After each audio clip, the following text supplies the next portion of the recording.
Vamos una vez más, hermanos, a Efesios.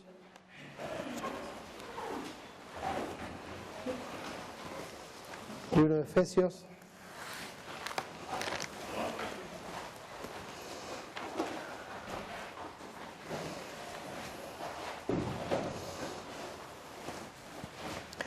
Vemos ahí nuestro texto clave, capítulo 3, versículo 21. Dice: a Él sea gloria en la Iglesia, en Cristo Jesús, por todas las edades, por los siglos de los siglos. Amén. El propósito central, mis hermanos, de la Iglesia y de nuestras vidas es la gloria de Dios.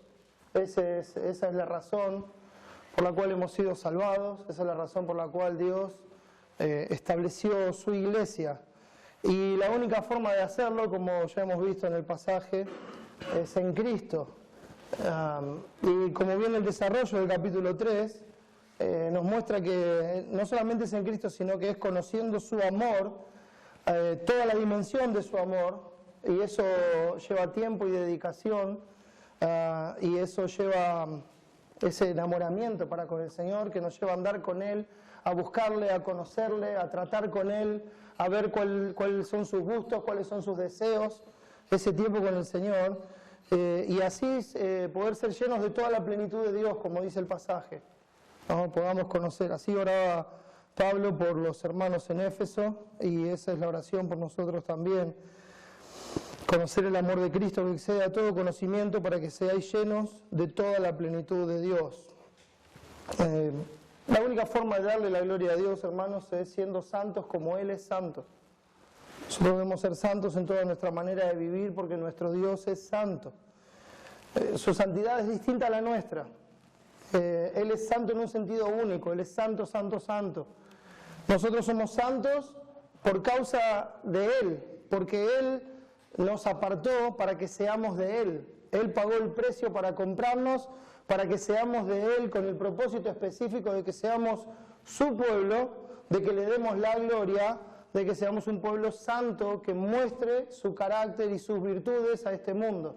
En ese sentido nosotros somos santos, como empezaba la epístola, esta epístola, cuando dice a los santos y fieles en Cristo Jesús que están en Éfeso, ¿verdad? Entonces nuestra santidad depende directamente de la obra de Dios hecha por medio de Cristo en la cruz del Calvario. Es esa obra del pacto eterno de gracia, donde Él nos escogió desde antes de la fundación del mundo para que seamos de Él y para que seamos santos, y así manifestemos su gloria, tal cual era el propósito original de la creación y la razón por la que tenemos vida y nueva vida en Cristo. Entonces nosotros somos apartados por Él con este propósito, y es el único propósito, ser de Él y darle la gloria de esta manera. Hemos avanzado hasta el capítulo 5 y hoy hemos visto los versículos 1 y 2 y vamos a avanzar con algunos versículos más. Y les pido que me acompañen en la lectura, versículos 3 al 5, dice así: pero fornicación y toda inmundicia o avaricia, ni aun se nombre entre vosotros como conviene a santos, ni palabras deshonestas, ni necedades, ni truhanerías que no convienen, sino antes bien acciones de gracias. Porque sabéis esto, que ningún fornicario, o inmundo, o avaro, que es idólatra, tiene herencia en el reino de Cristo y de Dios. El tema que empezaremos a ver hoy, hermanos, es que los integrantes de la Iglesia son santos. Los integrantes de la Iglesia, aquellos que por la gracia de Dios fueron puestos en el cuerpo de Cristo, son santos y están totalmente apartados para su Señor, apartados de este mundo, apartados de todas las cosas, para ser solamente de Dios. Y la santidad es lo que los caracteriza. Los integrantes de la Iglesia son santos. Vamos a orar y pedir a Dios que nos ayude a vivir con el propósito de corazón de ser suyos y nada más. Oremos. Amado Señor, venimos ante tu trono de gracia con la certeza y la seguridad de que nos escuchas, porque venimos en el nombre de Cristo, venimos por sus méritos, venimos cubiertos con su justicia. Por Él tenemos acceso a ti con confianza. y necesitamos tu ayuda, Padre. Necesitamos que tú seas el que nos enseñe, el que nos limpie, el que nos guíe a toda verdad, el que nos muestre las cosas como realmente son. Necesitamos tu ayuda, Padre. Ayúdanos, Señor. Danos la sabiduría, la gracia. Convéncenos de pecado, Señor, para que podamos ser como tú eres, para que se pueda ver en nosotros tu carácter y así tu nombre sea glorificado. Gracias, Señor, por este tiempo que nos das como iglesia. Te ruego que seamos edificados por tu palabra, que nunca vuelve vacía, que podamos crecer en tu gracia y conocimiento, que podamos ver nuestro pecado y en tu gracia limpiarnos de él. Y Padre, te ruego por aquellos que no te conocen, sálvalos, Padre. Sálvalos para la gloria de tu nombre. Ayúdame, Señor, a mí en lo personal a compartir fielmente tu palabra. Que sea tu mensaje, Señor, que sea claro, para que los ojos de todos nosotros puedan estar puestos en ti. Gracias, Señor, por este tiempo. Lo dejamos en tus manos, en el nombre de Jesús. Amén.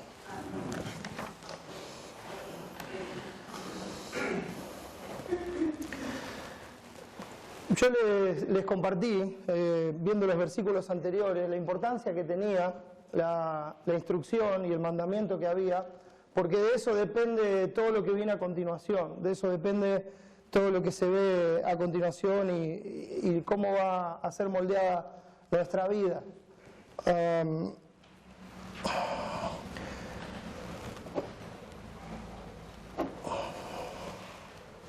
Es difícil, hermanos, pensar en un cristianismo insulso, apático, un cristianismo insípido, un cristianismo nominal, que hace que las personas estén totalmente desligadas de cualquier tipo de responsabilidad para con Dios. Eso puede sonar hasta racional y lógico en el mundo, pero no en aquel que sabe que le debe su vida a Dios. Si es que lo sabe, claro. Uno no puede obligar a nadie a eso. Es solamente por gracia. Y cuando uno obliga a alguien a que esto sea así, se convierte en religión, ¿verdad? Se convierte en algo apático, se convierte en algo pesado, se convierte en una carga, se convierte en una responsabilidad que uno no quiere llevar, que uno se cansa. No se trata de eso el cristianismo, mis hermanos. No se trata de eso. Hay una diferencia bien grande entre ser y estar.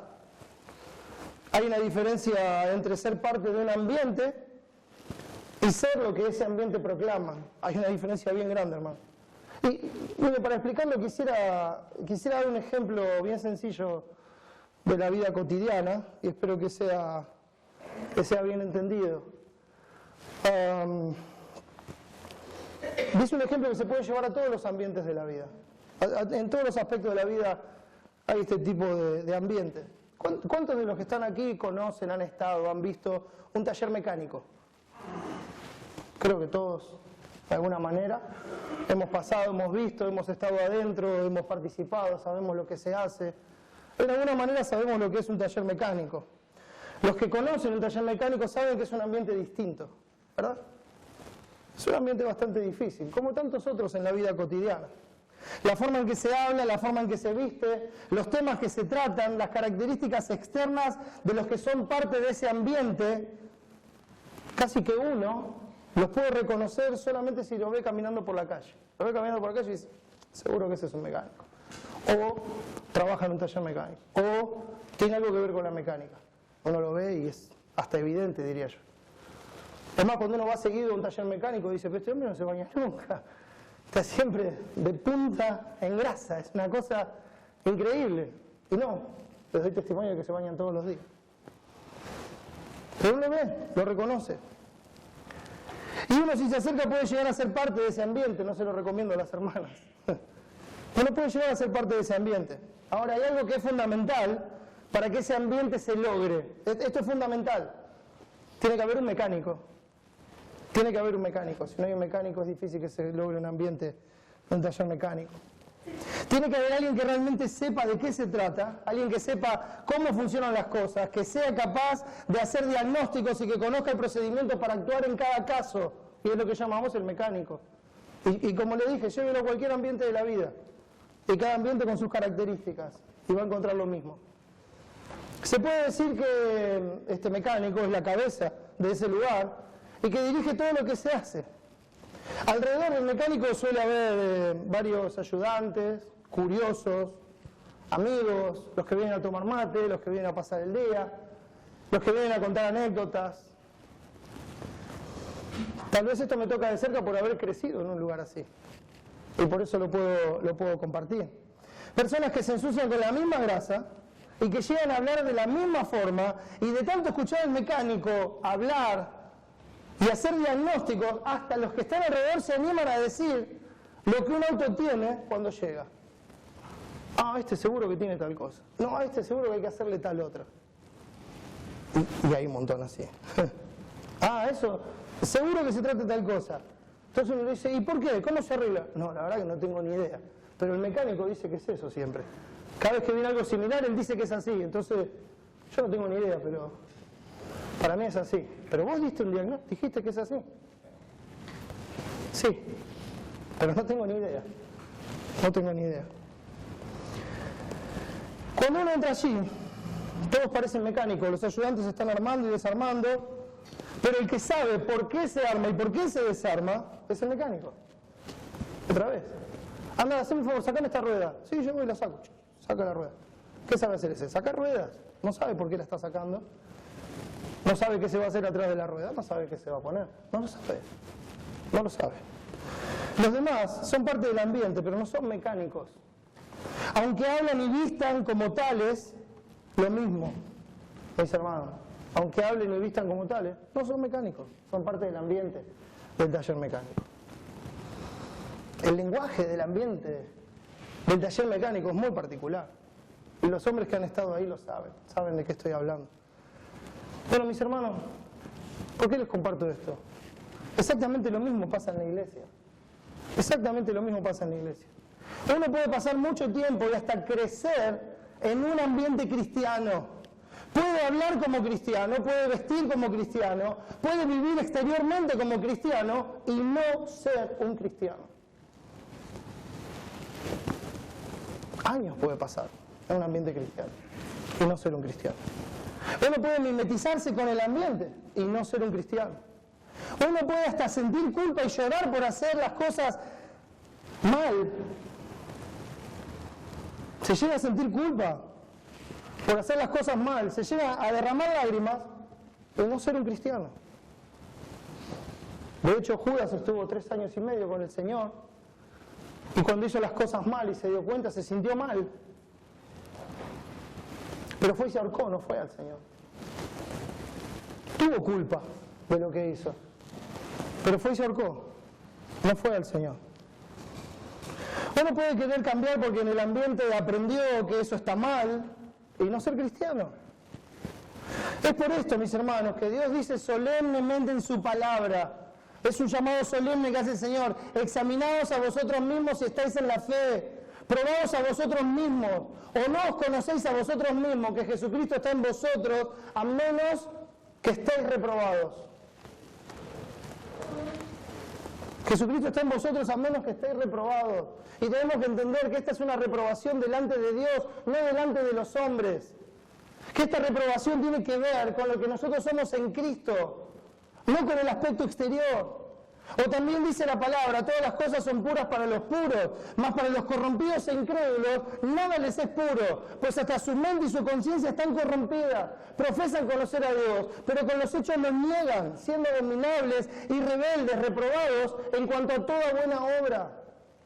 Aun cuando hacen cosas buenas, moralmente cristianas y agradables, están reprobados delante de Dios, porque la intención de corazón no es darle la gloria a Dios, sino hacer lo que el ambiente promueve. Así le decía Pablo a Tito, por la situación en Creta. Hay una gran diferencia, mis hermanos, entre ser parte del ambiente cristiano y ser cristiano. Es por esto, mis hermanos, que Pablo, inspirado por Dios, hace un gran hincapié en esta diferencia y hace una solemne advertencia. Miren los versículos de Efesios 5. Versículo 1 dice: sed pues imitadores de Dios como hijos amados, y andad en amor como también Cristo nos amó, y se entregó a sí mismo por nosotros, ofrenda y sacrificio a Dios en olor fragante. Y hemos estado estudiando estos textos.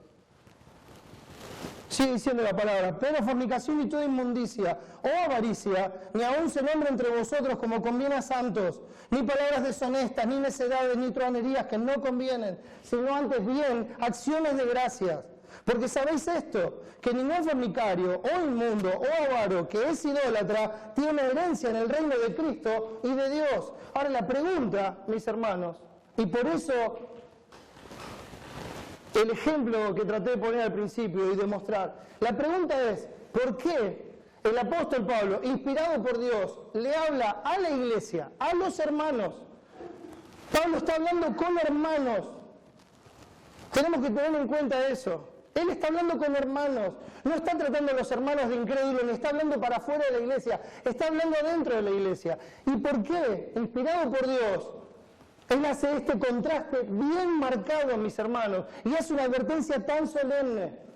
¿Por qué cuando le habla a los hermanos, Él les dice: ustedes no saben que los que tienen estas características no van a heredar el reino de Dios?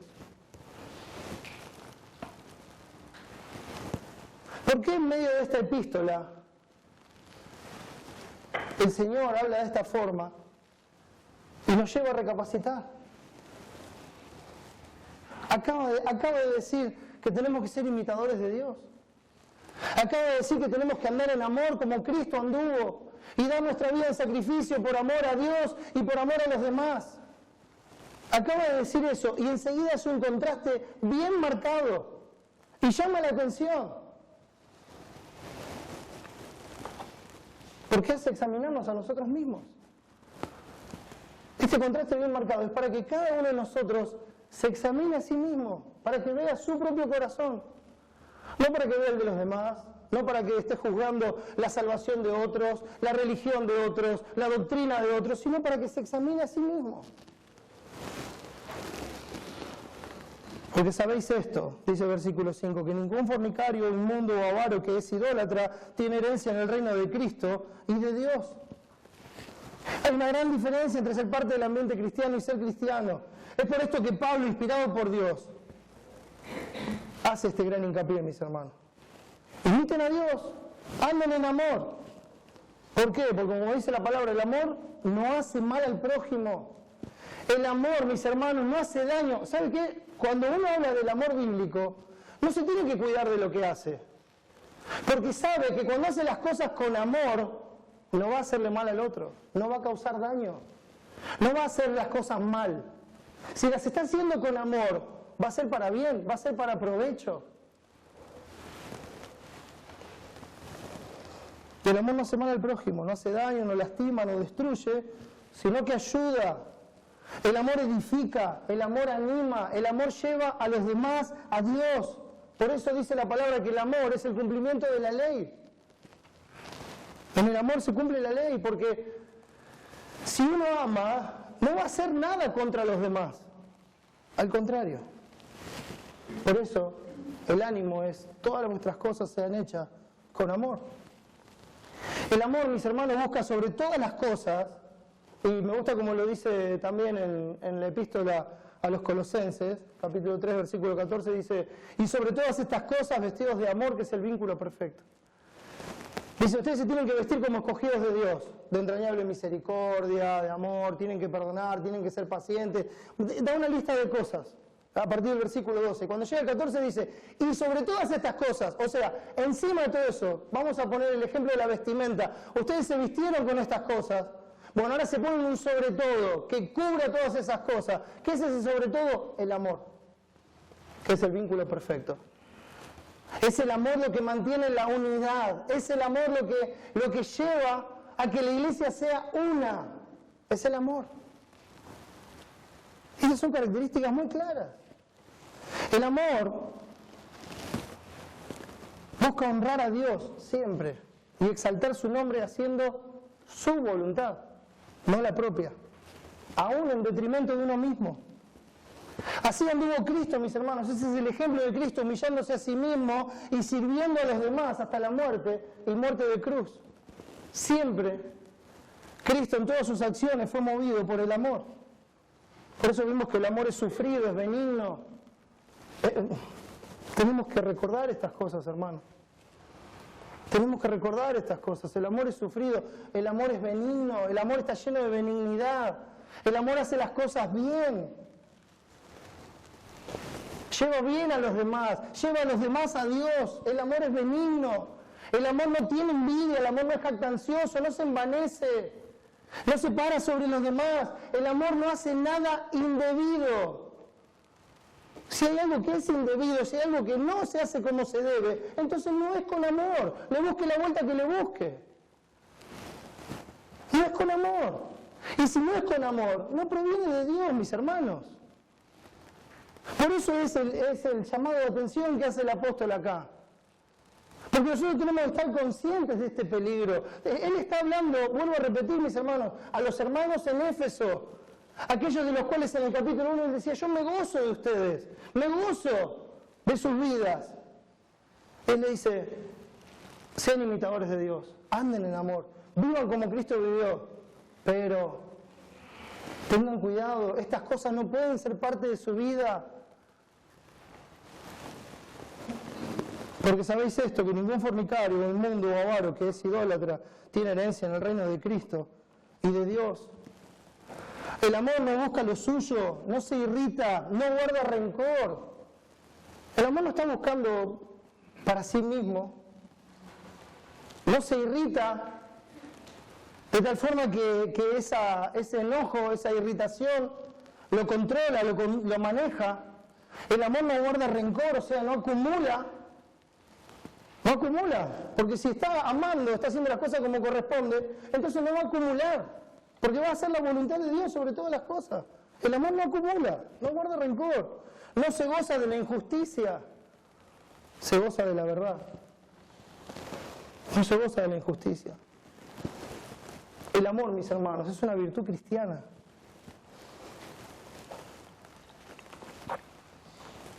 No es algo natural en nosotros. El amor es el resultado del Espíritu Santo siendo derramado en nuestros corazones. No es algo propio, no es algo que nosotros podemos ejercitar. No es algo que nosotros podemos crear. No, hermano, es el resultado de la presencia de Dios mismo en nuestras vidas. El amor de Dios es derramado en nosotros para que ese amor tenga estas características que Dios mismo da en su palabra. No lo que nosotros creemos que es amor, sino lo que Dios dice que es amor. Y eso incluye, mis hermanos, toda nuestra vida.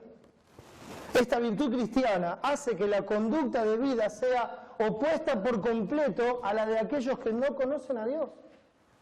Hace que la vida sea diametralmente opuesta a la vida de aquellos que no conocen a Dios. Así lo decía en el capítulo 4, versículo 17, dice, esto pues digo y requiero en el Señor, que ya no andéis como los otros gentiles. Su conducta ya no puede ser como la de los otros gentiles que no conocen a Dios.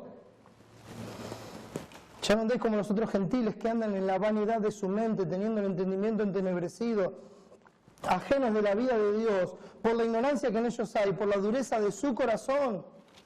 Su vida no puede ser igual a la de los gentiles, no puede ser igual a la de los que no conocen a Dios. ¿Por qué? Porque el amor de Dios ha sido derramado en sus corazones. Y ahora por ese amor pueden amar a Dios, nosotros le amamos a Él porque Él nos amó primero. Entonces pueden amar a Dios, y si pueden amar a Dios, quiere decir que pueden guardar sus mandamientos. Este es el amor a Dios, que guardáis sus mandamientos, y sus mandamientos no son gravosos. O sea, no es una carga obedecer a Dios, no es una carga hacer lo que Dios dice. No es una carga seguir sus instrucciones, no es una carga pensar con su palabra en lugar de pensar con nuestro corazón. No es una carga, es un deleite, es un gozo. Porque ahora le amamos, porque le conocemos, porque Él se nos reveló, porque Él nos levantó cuando estábamos muertos en nuestros delitos y pecados y no teníamos nada que ver con Él. Porque Él vino a morar en nosotros para llevarnos a Él. No se trata, mis hermanos, solamente de reglas para crear un ambiente cristiano. No, mis hermanos, no. No se trata de eso el cristianismo. No son reglas con las cuales uno llega a ser cristiano, no. Se trata de una nueva vida creada según Dios en la justicia y santidad de la verdad. Una vida donde las cosas viejas pasaron, donde las cosas viejas se desechan porque no son dignas de Dios ni del Evangelio.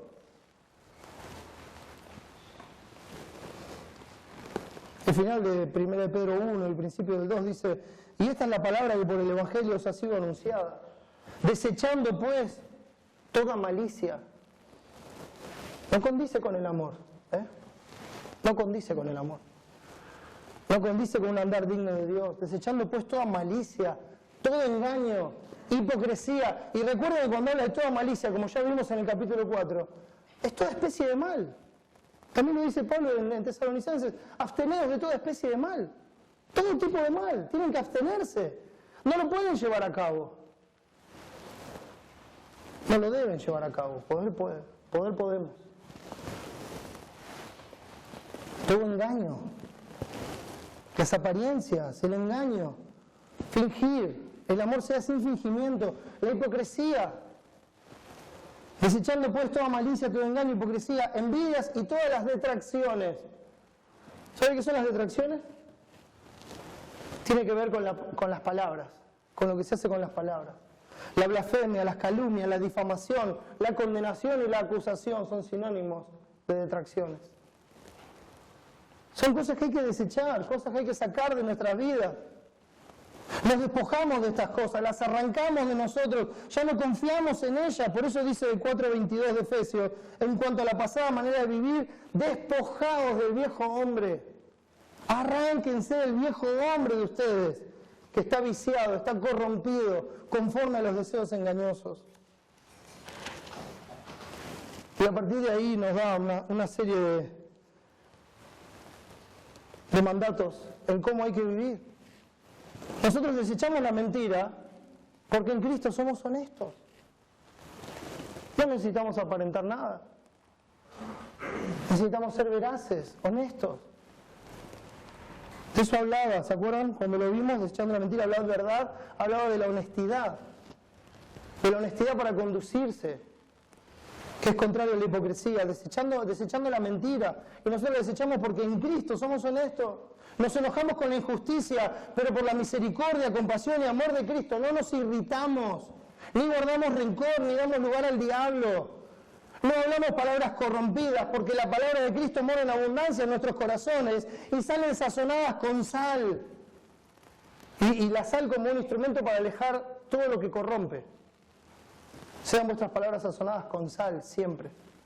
Para dar respuesta a cada uno, tienen que ser sazonadas con sal, o sea, alejar de esas palabras todo lo que sea corrupto, todo lo que no tenga que ver con la verdad. Las palabras tienen que salir sazonadas con sal, llenas de gracia para edificar a los oyentes. No entristecemos al Espíritu Santo porque pase lo que pase, y ahora estoy hablando de las circunstancias de la vida, pase lo que pase, nuestro gozo es la gloria del Señor. Entonces no contristamos al Espíritu Santo, haciendo lo que no debemos. ¿Por qué? Porque pase lo que pase, mi gozo está en que Cristo sea glorificado, hoy y por siempre. Ahí es donde tiene que estar nuestro corazón. Esa es la razón por la que estamos en pie, esa es la razón por la que el Señor nos llamó y nos salvó, esa es la razón por la que el Señor estableció su iglesia, mis hermanos, para que a Él sea la gloria en Cristo Jesús por todas las edades. No tenemos amargura, enojo, ira, gritería, maledicencia y toda malicia, porque la benignidad de Dios nos guió al arrepentimiento y por su misericordia nos perdonó en Cristo.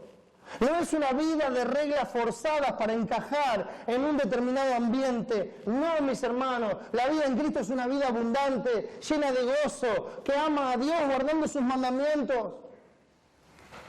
En nuestro andar diario desconfiamos de nuestra propia prudencia y no hacemos según nos parece mejor a nosotros. Desconfiamos de nuestro propio corazón, como ya vimos, viciado, corrompido conforme a los deseos engañosos, y no actuamos según nuestro parecer o lo que a nosotros nos parece mejor, según nuestras emociones o sentimientos. No, mis hermanos, nos negamos a nosotros mismos, morimos a nosotros mismos, nos presentamos como una ofrenda voluntaria, renovando el pensamiento con la palabra de Dios, pensando con la palabra de Dios, y llevando todo pensamiento cautivo a la obediencia a Cristo por sobre todas las cosas. Y haciendo esto comprobamos cuál es su buena voluntad, agradable y perfecta, y la seguimos, siguiendo las instrucciones de Dios, siguiendo su voluntad revelada, amando así a nuestro Dios con todo nuestro ser. De eso se trata, para ser santos. Y lo hacemos sabiendo que Él es digno. Lo hacemos sabiendo que Él es el que reina, el que está sentado en el trono a la diestra de Dios, reinando y ocupándose de que la voluntad de Jehová sea prosperada en su mano. Lo hacemos sabiendo que Él es nuestro Salvador. Lo hacemos agradecidos por su perdón total y subyugados por su amor. Lo imitamos con el anhelo de ser como Él es. Ese es el anhelo de nuestro corazón cada día. Ser como Cristo. Ser como Él es. Lo hacemos amándolo como a nuestro Padre, amándolo como a nuestro Redentor, amándolo como a nuestro Señor. Y el Señor pregunta, si pues yo soy Padre, ¿dónde está mi honra? Y si soy Señor, ¿dónde está mi temor? Le seguimos. Seguimos a Cristo y le seguimos guardando su palabra por amor y gratitud, y lo hacemos con gozo y placer, disfrutando cada día de su misericordia y fidelidad, gozándonos plenamente en sus promesas, y eso nos es suficiente para seguir adelante. Nos es suficiente para levantarnos cada día y para volver a decir, Señor, dame la gracia para darte la gloria en este día también. Ayúdame, Señor. Sé que este tiempo es breve, sé que este tiempo que resta es corto, sé que la vida pasa como una neblina, sé que no me puedo jactar del día de mañana, por eso, Señor, dame la gracia para vivir un día más. Dame la gracia para amarte en este día, dame la gracia para darte la gloria en este día. Y ayúdame a hacerlo gozándome y disfrutando de todas tus promesas, de la ciudadanía que me has dado en los cielos. Y esto, mis hermanos, esto es lo que determina nuestra conducta, esto es lo que forma nuestro carácter, porque de eso se trata ser cristiano, mis hermanos, de ser como Cristo, de andar como Él anduvo, de amarnos como Él nos amó. Y el amor no hace mal, no daña, no hace nada indebido, se goza de la verdad y la sigue, no confiando en su vista, sino que vive por fe.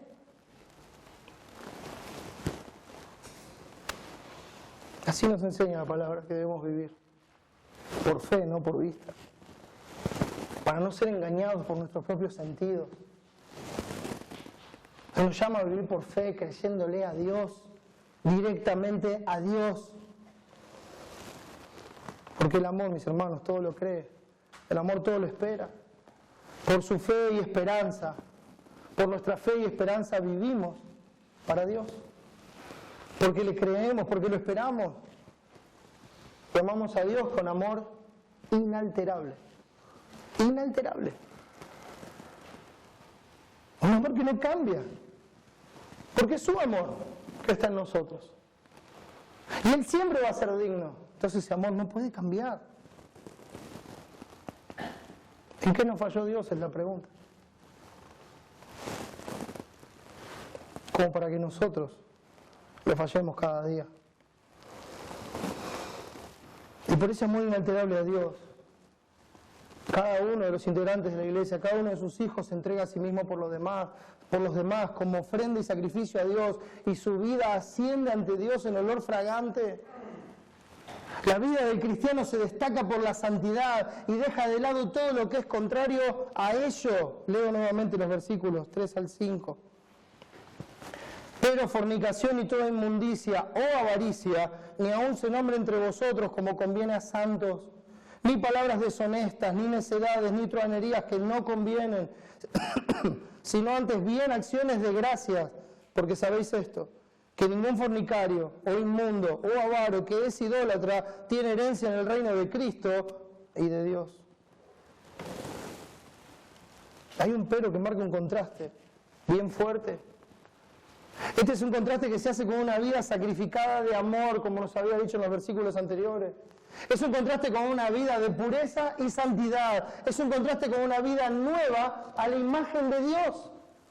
Eso es lo que hemos recibido. Ser pues imitadores de Dios como hijos amados. Ahora son hijos de Dios. Ya no son como los que no conocen a Dios. Son hijos de Dios. Anden en amor como también Cristo los amó. Y entréguense como un sacrificio para Dios, como una ofrenda voluntaria, para que eso suba como olor fragante delante de Dios. Hay cosas que ni siquiera deben ser nombradas entre los santos, entre los hijos de Dios. Hay cosas que no deben ser nombradas en la iglesia de Cristo, cosas que ni siquiera deben hablarse y cuanto menos practicarse, mis hermanos. Hay cosas que no pertenecen al carácter del reino de Dios. Hay cosas que no pertenecen a los herederos de Cristo, a los ciudadanos celestiales, a los integrantes de la iglesia de Cristo.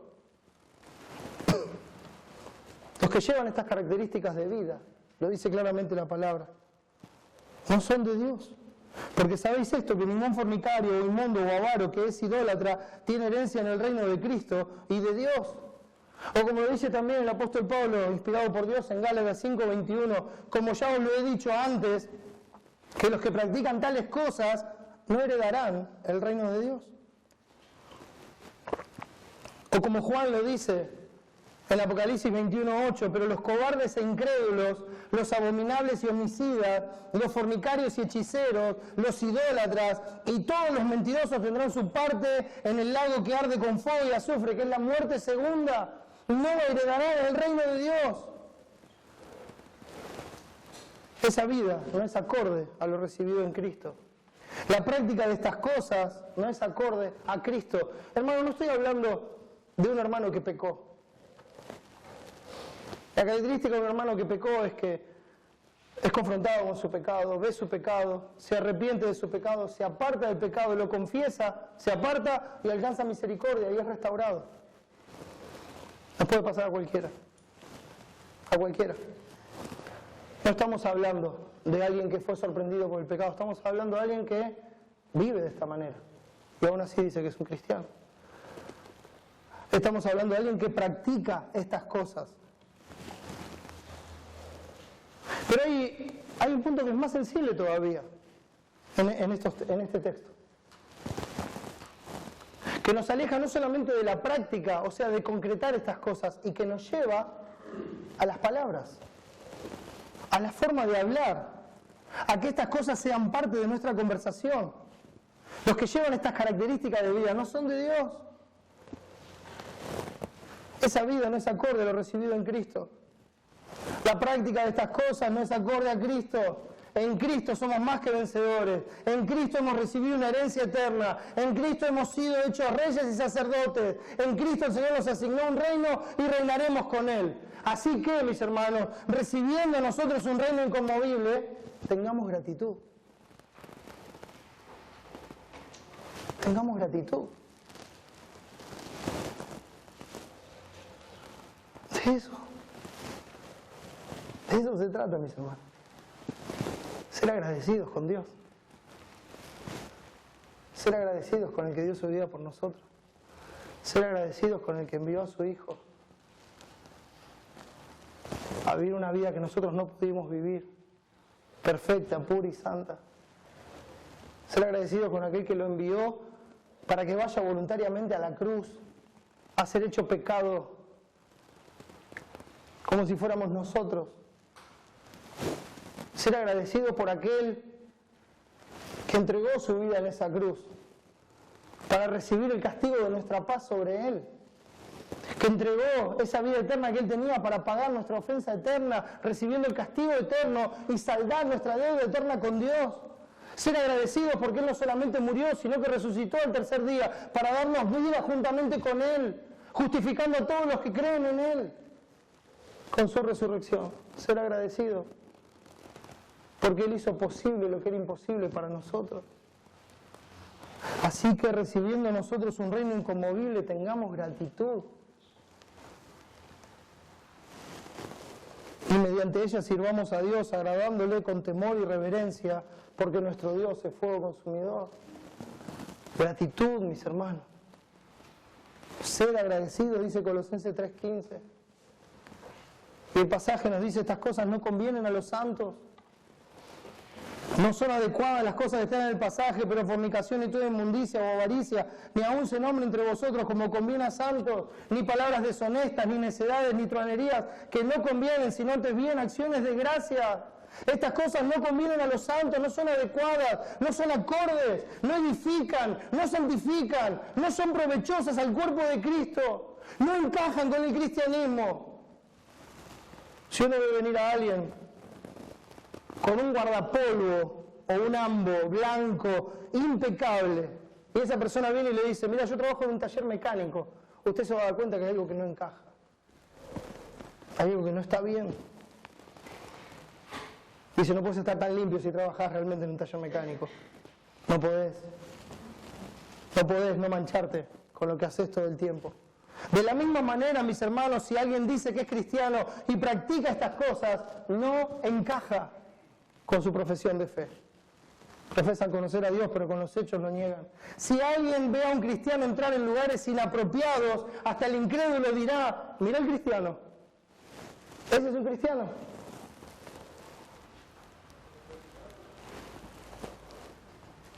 Compañeros de trabajo, compañeros de escuela, vecinos.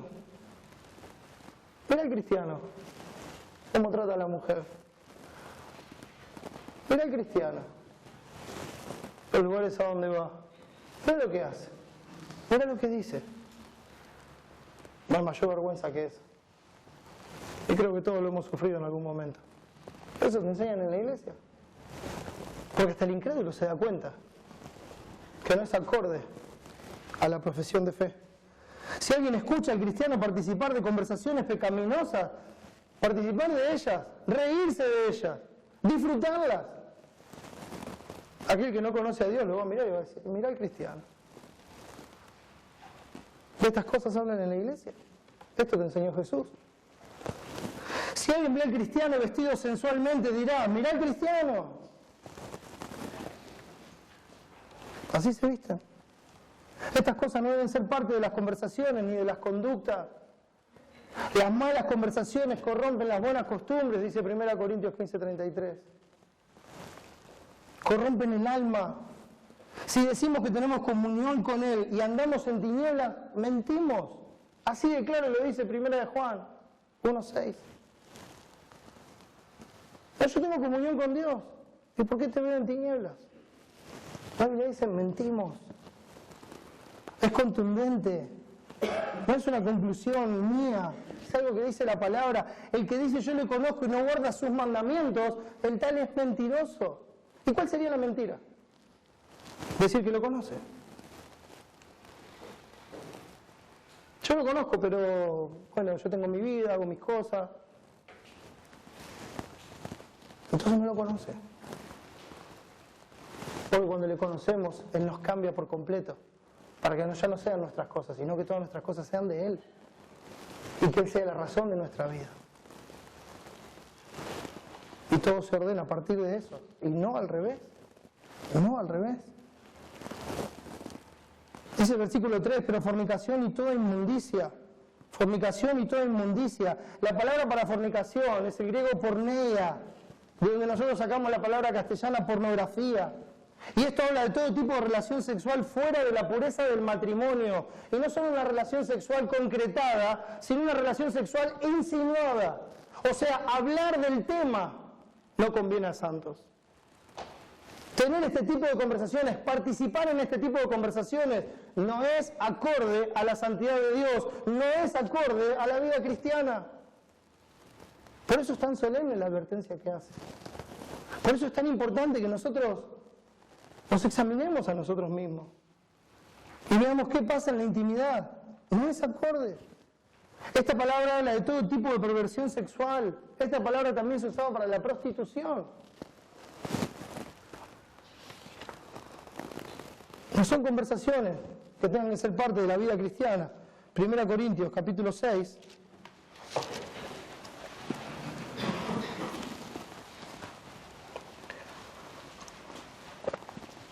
Para entender a qué se refiere con la prostitución. capítulo 6, versículo 15, dice así: ¿no sabéis que vuestros cuerpos son miembros de Cristo? ¿Quitaré pues los miembros de Cristo y los haré miembros de una ramera? De ningún modo. ¿O no sabéis que el que se une con una ramera es un cuerpo con ella? Porque dice, los dos serán una sola carne. Pero el que se une al Señor, un espíritu es con Él. Huid de la fornicación. Cualquier otro pecado que el hombre cometa está fuera del cuerpo, mas el que fornica contra su propio cuerpo peca. ¿O ignoráis que vuestro cuerpo es templo del Espíritu Santo, el cual está en vosotros, el cual tenéis de Dios, y que no sois vuestros?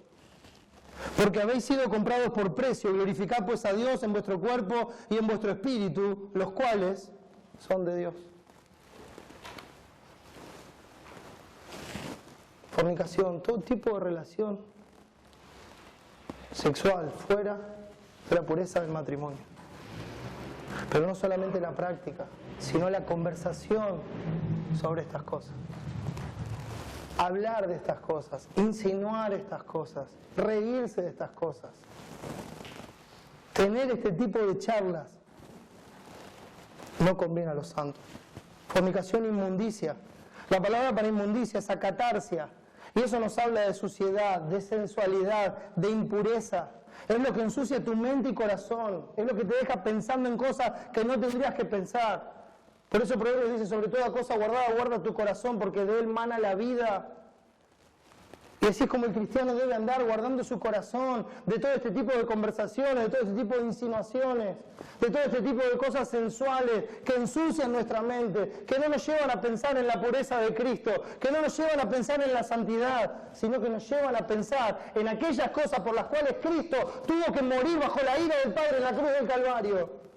Ese tipo de conversaciones no conviene a los santos, no nos va a llevar a la santidad, no nos va a edificar.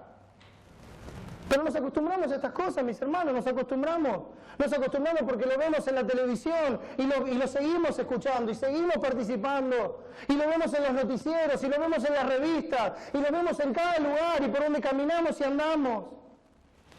Y lo empezamos a tomar como algo natural y no puede ser así, mis hermanos, no puede ser así.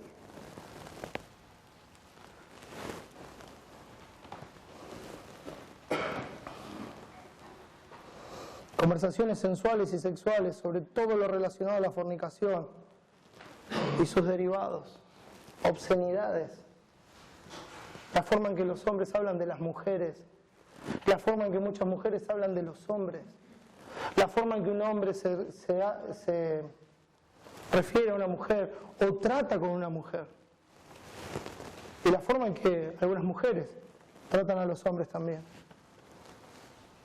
Obscenidades. Conversaciones que no convienen.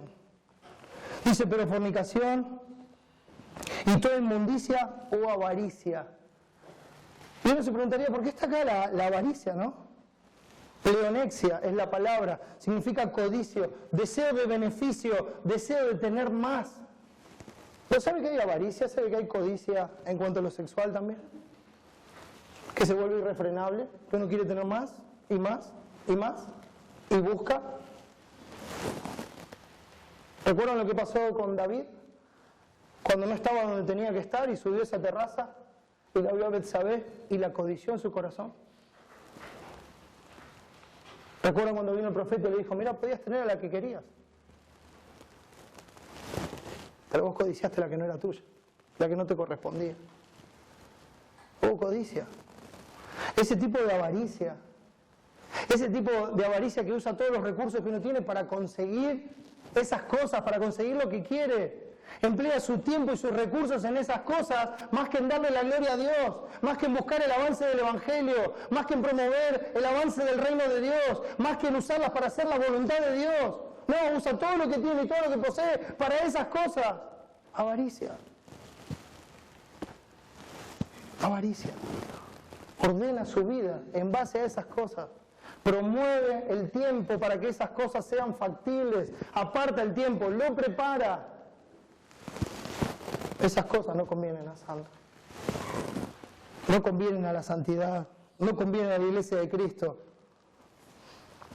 Ni aún se nombre entre vosotros como conviene a santos. Estas cosas y sus insinuaciones ni siquiera deben formar parte de las conversaciones. ni siquiera como broma ni como comentario. El cristiano debe ser santo en toda su manera de vivir. De lo que habla la boca, mis hermanos, de eso está lleno el corazón. El versículo 4 dice, ni palabras deshonestas. Palabras deshonestas. La palabra es una sola palabra que se traduce palabras deshonestas, es aíscrotes. Y siguiendo la misma línea y sabiendo que Dios no nos ha llamado a inmundicia, sino a santificación, las palabras deshonestas son palabras vulgares, bajas, torpes, obscenas, vergonzosas. Esas cosas que no se hablan en voz alta, ¿vio? Esas cosas que uno le dice a otro pero que no quiere que nadie las escuche ni que nadie se entere porque sabe que son vergonzosas, porque sabe que no son acordes a su profesión de fe. Esas palabras deshonestas no tienen que ser parte de nuestras conversaciones. Ni palabras deshonestas, ni necedades. La palabra para necedades es morología. Y esto es una charla insulsa, una charla liviana, una bufonada. Se habla de esto también como el hablar de los necios. Dijo el necio en su corazón, no hay Dios. Conversaciones vanas que no aprovechan para nada. Conversaciones livianas, sin sentido. Hablar por hablar. Usted sabe que en la definición del diccionario dice un hablar, y perdóneme por la palabra, si está en el diccionario, un hablar estúpido.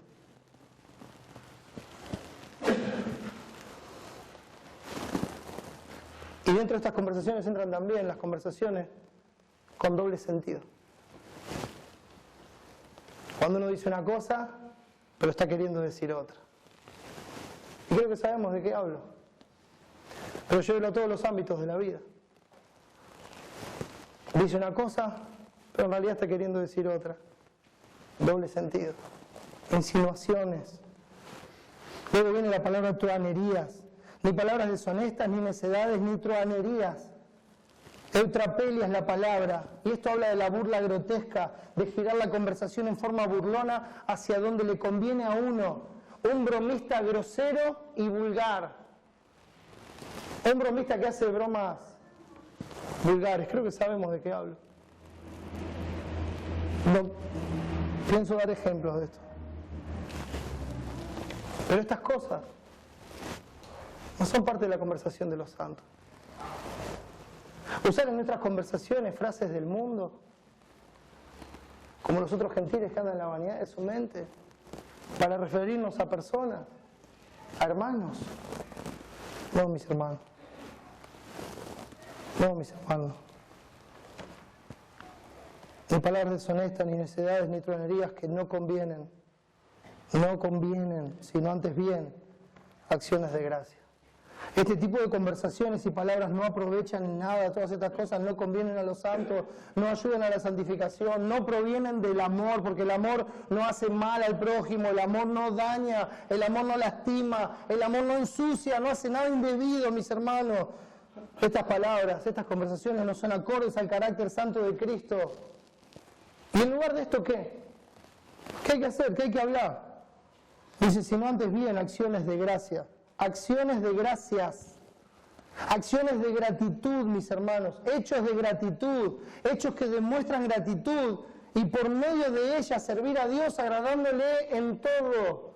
Nuestra vida tiene que ser una constante alabanza de gratitud a Dios por la obra de Cristo. Y así se tiene que manifestar en nuestras conversaciones, en nuestras acciones, en nuestra administración de todas las cosas. Vivir mostrando gratitud a Dios en nuestras palabras y acciones.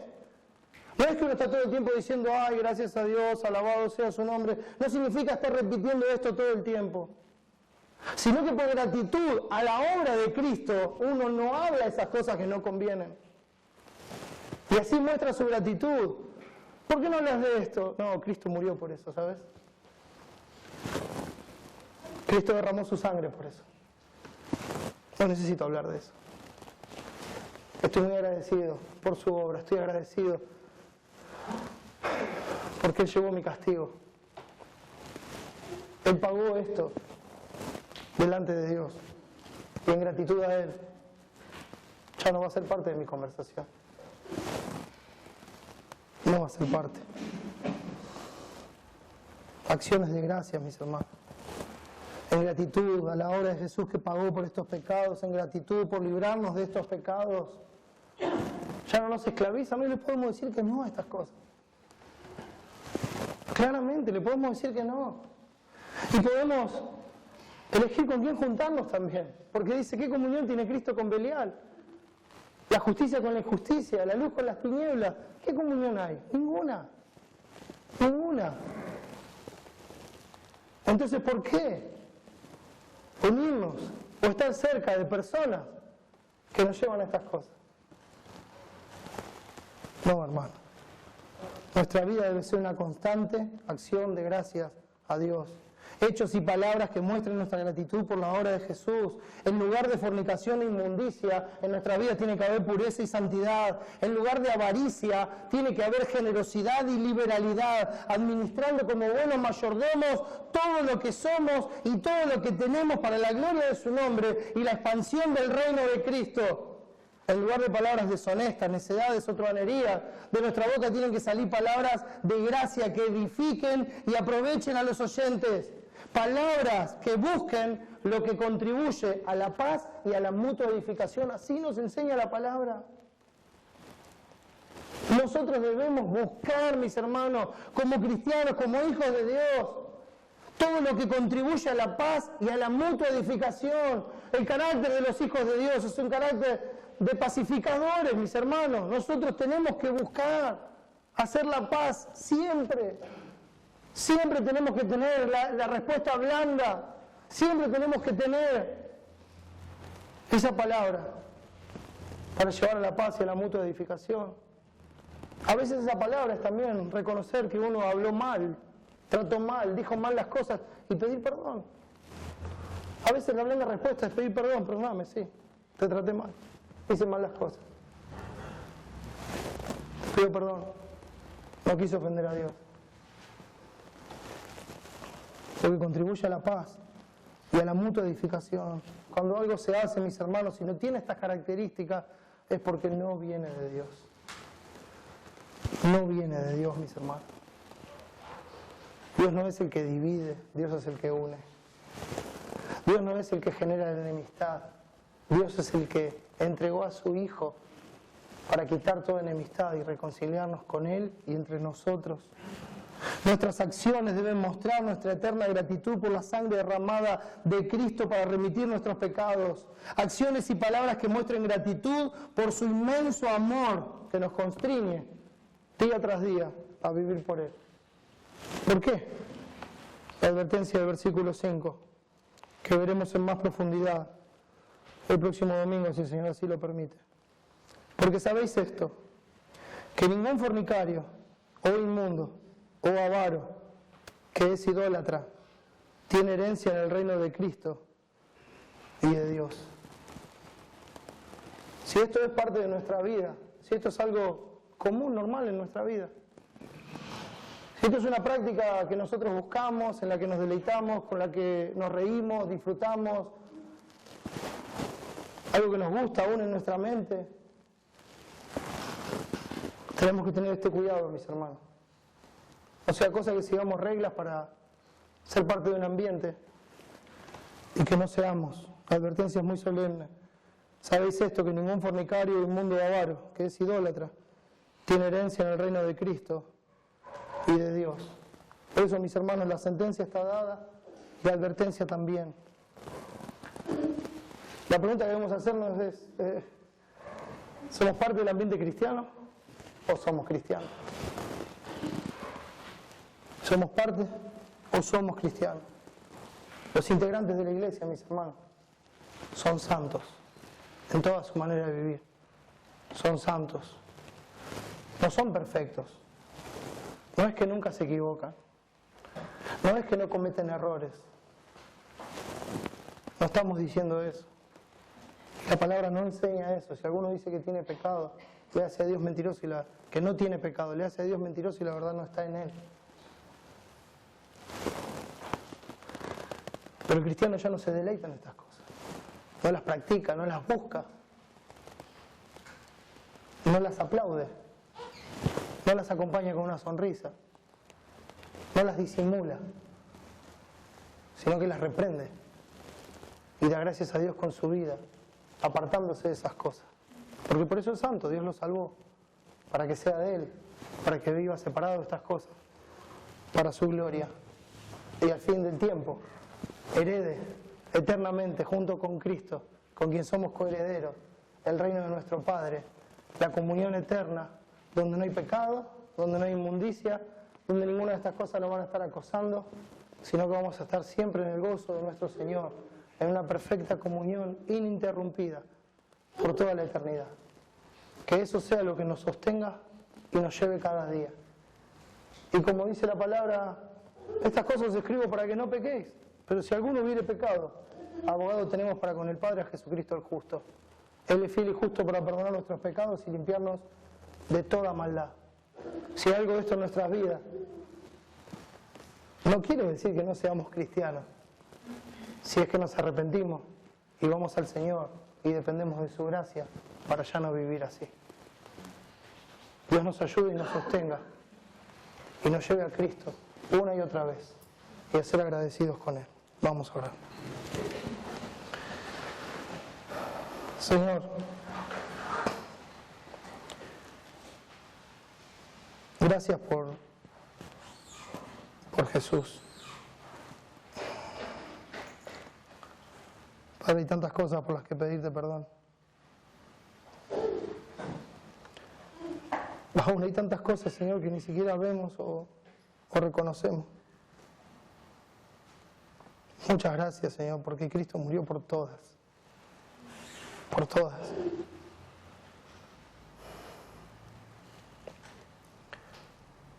Señor,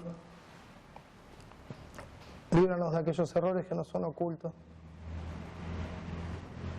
Danos la gracia para lidiar con ellos cada día, para honrarte, para vivir para ti, para darte la gloria. Ayúdanos, Señor, a hacer tu voluntad, a ser santos como tú eres santo. Perdónanos, Señor, y sosténnos en tu gracia. Y Padre, te ruego por aquellos que no te conocen, que los salves para la gloria de tu nombre. Lo pedimos en el nombre de Jesús. Amén.